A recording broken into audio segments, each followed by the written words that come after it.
What's up, everybody? Happy Saturday. Welcome into the Pack-A-Day podcast. I hope the start of your weekend is going well. Before we jump in today, I just wanted to say a quick thank you because I don't think I've frankly taken the time to thank you guys enough just for joining and watching and commenting, liking the videos, all of that stuff, subscribing. This hasn't even been a year yet of me doing this, and the feedback has been amazing. The viewership's been great.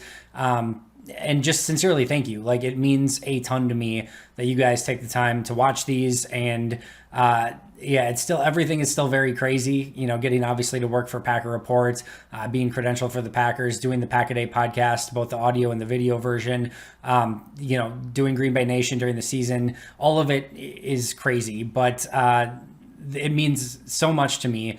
Again, that you guys join and watch. So thank you. I sincerely thank you. So I appreciate it. Enough about that, though. Let's jump into some Packers talk because I know that's what you're here for. I know that's what you enjoy. So let's go and get into it right away. A few days ago, I did an episode titled, which Packers are most likely to make a jump in playing time or maybe a significant increase in playing time. Well, today, I figured I'd look at it from the opposite point of view. Who are some players who could potentially take a step back when it comes to playing time? And I'll be honest, this was a lot harder exercise because it seems more likely than not that a lot of the snaps that will come this season to newer players are because players left. For example, Josh Myers potentially for a Corey Linsley. Jamal Williams leaves, so that frees up more time for A.J. Dillon. Christian Kirksey leaves, that ends up more time for Chris Barnes and potentially some of the other linebackers. Raven Green leaves, that could, have more time for Vernon Scott or Henry Black or who knows. But players leaving has opened up those spots. This is a lot harder because now I'm looking at the players on the roster and saying, all right, who could actually lose playing time this season? And I think, again, this is very difficult to do, but I'm going to start on the offensive line. I'm going to get in trouble again because yesterday, apparently when I talked about Lucas Patrick, I was not kind enough to Lucas Patrick. Let me just start by saying, and I thought I was clear yesterday in saying, I would not move on from Lucas Patrick. That's not what I would do. I had him graded ahead of Billy Turner a season ago. I had him graded ahead of Rick Wagner a season ago. I liked what he had on tape. I had him graded better than Pro Football Focus graded him. So if anyone enjoys a little bit of Lucas Patrick, it is me. And listen, and I said this multiple times last year during the season for maybe those of you who are new to joining, Lucas Patrick, of all the Packers offensive linemen a season ago, had the most dominant blocks and the most depleting blocks and the most demoralizing blocks for other opponents than any other Packer. He's consistently looking for work. He's looking to hurt people. I mean, not legitimately hurt people, but he's looking to get involved physically in just about every play. He struggled when he had to move to left guard a season ago. When he flipped over, all the Packers were moving different spots. There were a few games, at least a couple games, where he had to move to left guard. That's when he played his worst. When he was at right guard, he was a very, very consistent player for Green Bay. So I want to be clear here and just maybe clear things up from yesterday. I like Lucas Patrick, and if it were my decision, he would have at minimum a role on this team, whether that's the top backup or whether that's a starter. You have that open competition, but there's no question he would be on the roster. The fact that he can play center, right guard, left guard, has that versatility inside, has been a consummate professional. Listen, the two first players at practice every single day for the last, at least every training camp practice I was at last season, and I think even going back the year before that, the first two players at practice every day were Corey Linsley and Lucas Patrick. Sometimes they alternated, but the first player at practice the first two players every day was those two guys. And sometimes Patrick was first, sometimes Linsley was first, but this is just a guy that you want on your football team. So if anyone's a family member of Lucas Patrick, or if Lucas Patrick is listening, I promise you I am on your side. However, it is not my decision. And, it's tough sometimes to try to read tea leaves. And I'll be fully transparent with you. Me trying to read tea leaves this offseason hasn't gone super great, right? I did not expect Preston Smith to be back. I did not expect Dean Lowry to be back. I thought it was very questionable as to whether or not Aaron Jones would be back. So I not exactly batting 1,000 this offseason for what Green Bay may do. I do look at all of the pieces of information that I can possibly, or intel that I can possibly glean from looking at the roster and what Green Bay needs to do. And when Adam Stenavich says that Ben Braden can compete for a starting spot, and they go out and draft Royce Newman in the 4th round. We think that they're high on John Runyon Jr. He lined up with the starters in OTAs the last 2 weeks. They have all these versatile pieces. They draft Josh Myers in the 2nd round. Now Ben Braden's in the conversation. You've already got Elton Jenkins and David Bakhtiari and Billy Turner. It's going to be tough. The competition's going to be tough at offensive line, and that's not even including guys like Cole Van Landen, Simon Stepaniak, Jake Hansen, who they also have spent draft picks on the last 2 seasons, Yash Nijman. Those spots are going to be tough to come by. And a lot of times what happens, if things are apples to apples, what are the tiebreakers? Money and age. And Lucas Patrick is going to lose that battle with almost everyone along the interior of the offensive line. Now, technically, Ben Braden's actually a little bit older than Lucas Patrick, and Patrick's not old by any means, but everyone else is younger, and everyone, including Ben Braden, is cheaper. So when you get down to those final decisions, and if you're saying, you know what, it's close, and we're really pinching pennies to try to figure out any way that we can save money or gain money, sometimes those are just business decisions. And it's not fun. We've seen it happen with Josh Sitton. We've seen it happen with other players. My point being here is, I think Lucas Patrick needs to have a strong training camp.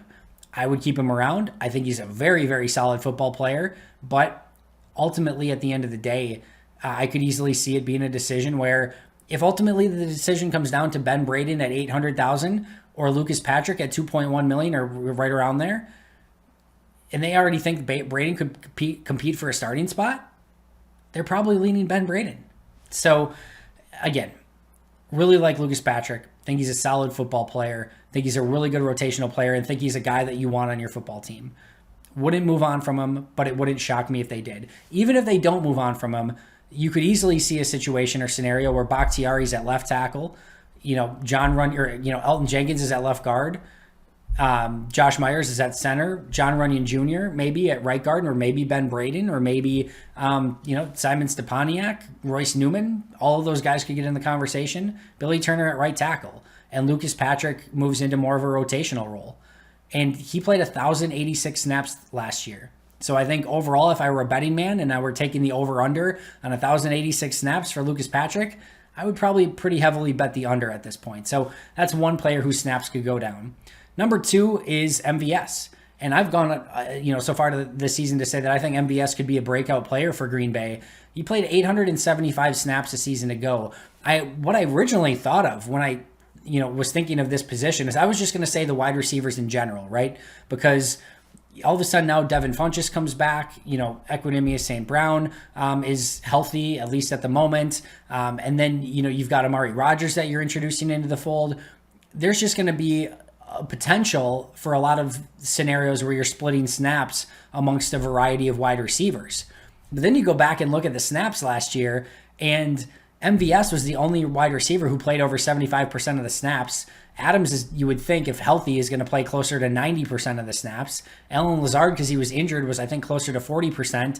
Nobody else had that many snaps at all. So you can't look at anyone on the roster at wide receiver and even say I think they're going to play a lot less. MVS is the only one that's in the conversation. And because you have if everyone's healthy and you have Allen Lazard, potentially a Devin Funchess, an EQ, Amari Rodgers, who they've already said they believe is going to be involved in the offense this season, I just think that the wide receiver snaps are going to get a little bit more split. And again, if I were betting the over-under on MVS hitting 875, I would smash the under pretty hard. So I don't think it's going to be significant. I would still expect him to be maybe 600 plus snaps, but I do think there's the potential that his snaps could fall just a little bit. The other ones, again, are really, really difficult here. Tyler Lancaster is somebody who I could definitely see who their snaps decreasing a little bit, but he only had 382.